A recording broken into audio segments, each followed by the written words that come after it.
Привет, дорогие мои зрители! Сегодня я предлагаю приготовить очень вкусный пирог.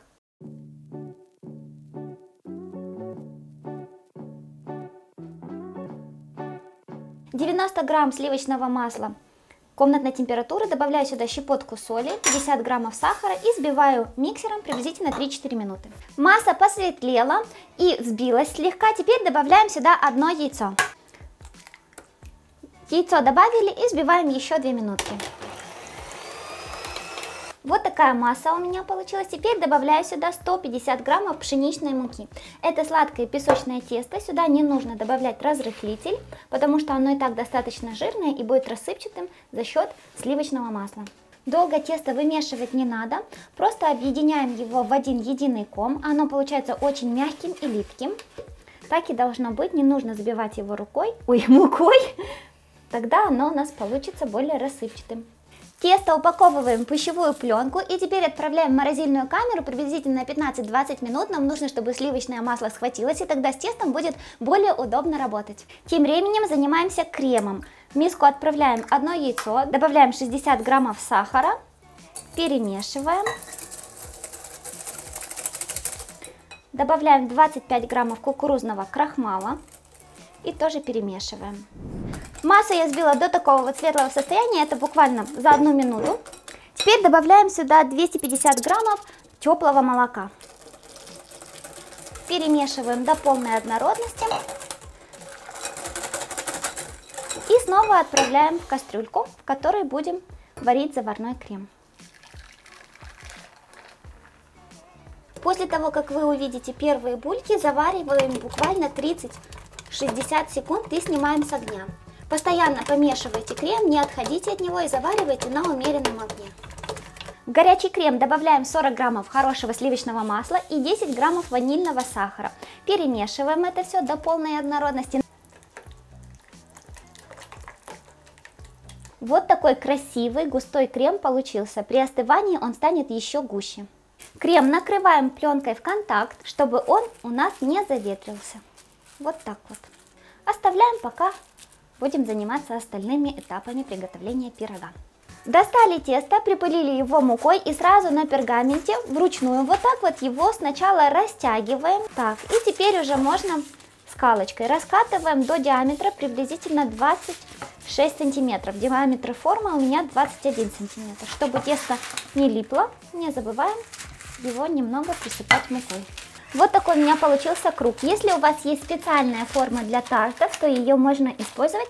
Я же для этой цели приспосабливаю обычную разъемную форму диаметром 21 сантиметр. Теперь вот эти вот части теста вот так вот заворачиваю внутрь.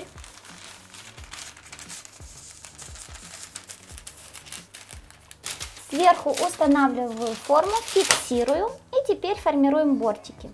Там, где много теста, его можно убрать и прилепить туда, там, где его мало. И вот таким вот образом формируем основу. Чтобы тесто не вздулось при выпечке, его нужно хорошенько наколоть вилкой. Вот так вот, вот таким образом. Кстати, бортики у меня получились высотой приблизительно 3,5 сантиметра.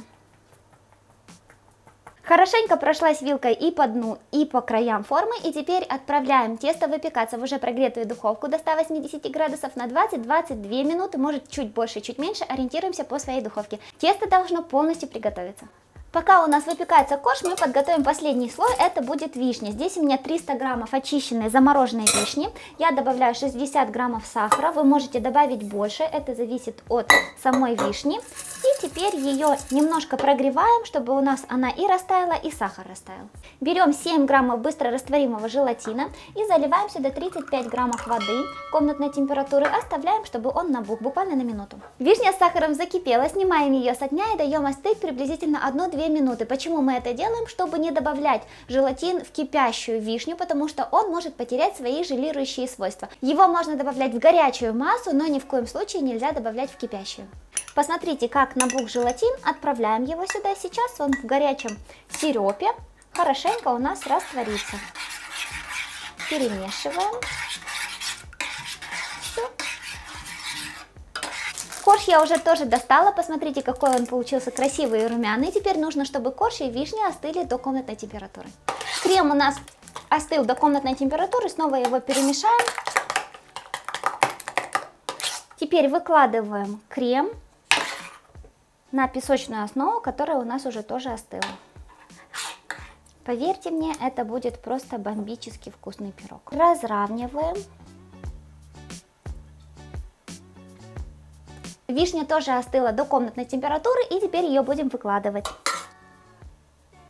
Вот такая красота. И представьте, как это будет вкусно, когда кисленькая вишня с мягким заварным сладким кремом и хрустящей песочной основой. Вот так вот по всей площади пирога, чтобы у нас была вишня. Этот сироп застынет, вы же помните, что он у нас с желатином. Сверху еще можно полить слегка сиропом, но смотрите, чтобы у вас не перетекло через верх. Если останется немного сиропа, ничего страшного, его можно залить в формочку или просто даже сейчас жидким выпить, он очень вкусный. Форму накрываем пищевой пленкой и отправляем в холодильник приблизительно на 2 часа, чтобы желатин схватился. Вишневый слой полностью застыл, достаем пирог, посмотрите, какой у нас замечательный просто получился. А представьте, какая вкуснота.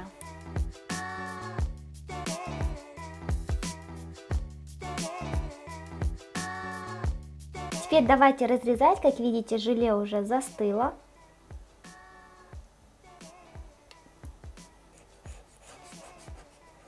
Теперь аккуратно вот так вот прорезаем вишню, потому что она и не дает аккуратно нарезать. И дальше все уже по крему. Теперь давайте посмотрим, какой у нас красавец внутри. Песочная основа, заварной крем и вишневое желе. Я уже не могу дождаться, пока попробую.